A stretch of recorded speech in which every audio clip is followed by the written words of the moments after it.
is in a state right now. I need to put some things away and get my stuff together so that I can actually get some work done, because this is getting unmanageable. One thing that I like to do to keep my space nice and neat is to designate a home for everything. So basically, whenever I need to put anything away, I know exactly where it should go, and then when I need to find it again to use it, I know exactly where it is.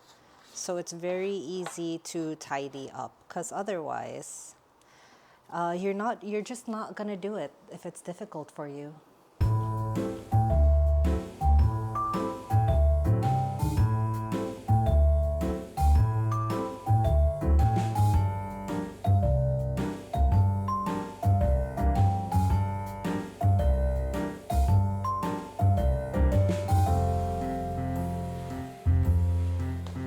These are all materials for an upcoming DIY that I've been tasked to do. So I need to, that's actually why I want to make space, because I want to get my space cleaned up in time so I can actually work on this.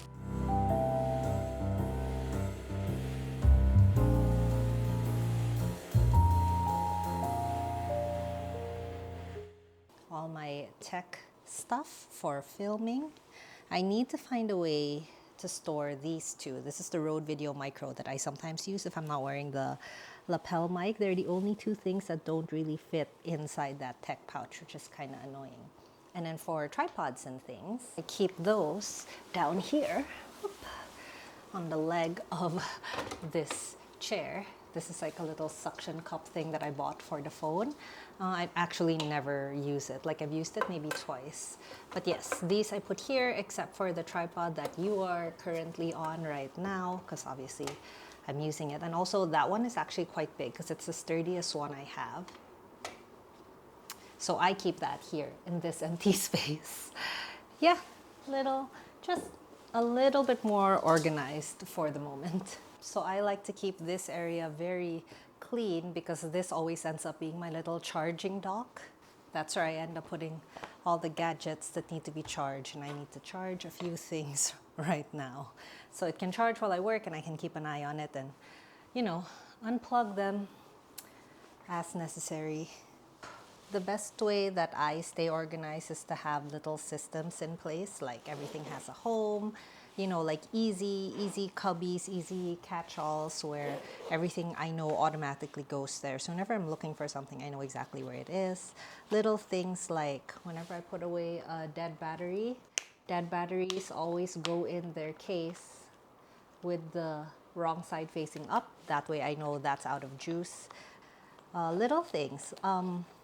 Having access to an outlet right here on the table. It's connected to the table, so sometimes like companies will give you really short cords to charge things, and then they end up charging on the floor, and then I forget about it. So this way I can have it plugged in and have it here on my desk, and then see it charging and pull it out when it is fully charged. So I've cleaned and put everything away, and I'm realizing that I have somehow lost my lens cap. I have no idea where it is. It's really annoying. I have been using this camera for a couple of weeks, like taking it outside to vlog and things like that without a lens cap. And every time I do that, it makes me very nervous that I'm gonna scratch up the lens, but I don't know where the heck it is. That's the thing, like I usually have a system for everything. So I usually know where things are, but like when things get hectic and I don't put things back exactly where they're supposed to be, that's when they get lost, and they get lost forever. Later, Bachi and I are actually going to an event after lunch because it's a Christmas party for Bao and Wow.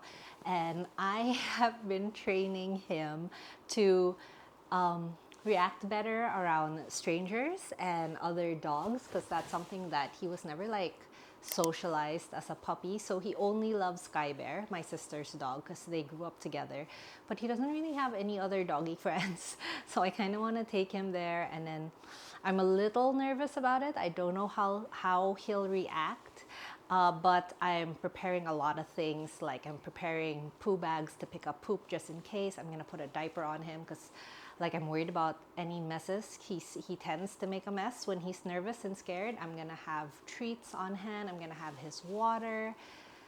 It's a lot. It's a lot. I feel like, is it even really worth it?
So I bought this yoga mat, I'd say about 8 years ago, and yoga mats can be so pricey, so I was not eager to go out and buy another one. The thing is, I found that like this side, the grippy side of it, wasn't so grippy anymore. And I was really upset about that. So I thought I would try this cleaning solution, this like homemade cleaning solution thing. So this is I just put vinegar and water and then a couple of sprays of dish soap in this spray bottle. So now every after a yoga session, I'll spray it down with this and then wipe it down to keep it clean. But the very first time I tried this, I actually like really soaked the mat with it. So I had like a little bucket with this solution, and then I was like dipping this sponge in it and then really like soaking the mat to clean it. And miraculously, the stickiness came back. So now I maintain it with this spray every after I work out. I just give it a good spray like that. And then wipe it down like so. Just, I think it has something to do with like maybe my sweat, obviously, but then like the oils from my hands and things like that that make the mat a little less grippy. And this just helps to maintain it. It's definitely not as grippy as it was when I first bought it, but it just extends its life a little bit. So yeah, that's something I've been doing.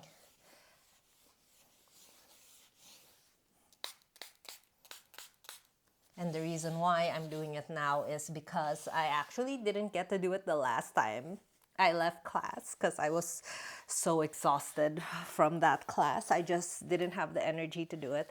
And I'm about to go to another class. So I'm going to give it a quick spray down and wipe to maintain its stickiness. And then let it air dry a bit. It won't take that long because I'm not soaking the mat. I'm just really wiping down the top. And then head over to my yoga class.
Just got back from yoga. I'm looking a little worse for wear.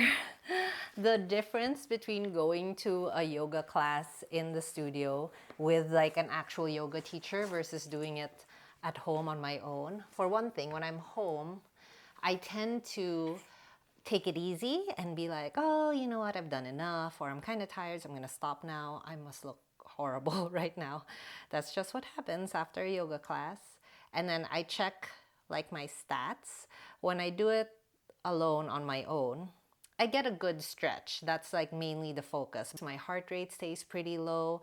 In a class like this, where there's a teacher to really push you, I mean, obviously you have to know your limits, and if you feel like it's too much, then you should be the one to stop and say, no, this hurts, so that's enough for me. Like, this is as far as I can go. But having someone there to kind of like gently push you and just encourage you to go a little bit further than you thought you were capable of really goes a long way. Like, it's a cardio workout for me as well as a stretch. So that's why I keep going to these classes. While I was there, two of my classmates were talking about their mats and how their mats weren't lasting so long. One of them was saying, you know, these yoga mats, like they're so expensive, but they only last 2 years. And then she pointed at her friend's mat, which is like basically the same version as mine. And she was saying, oh, like my mat from this brand, it only lasted 2 years, especially those shiny ones like this. They lose their grip so fast. And in my head, I'm like, that like the same thing happened to me, but I have a cleaning hack for you. But I was too shy to tell her about like the little cleaning solution that I made that honestly works for me. Like, it's not as sticky in some parts as it was when I first bought it. I will admit that, but it is usable, and if it means that I don't have to spend another like X amount on another mat that has like such a short lifespan, then it's so worth it for me. Anyway, just a little bit of a ramble. I'm gonna go get cleaned up now.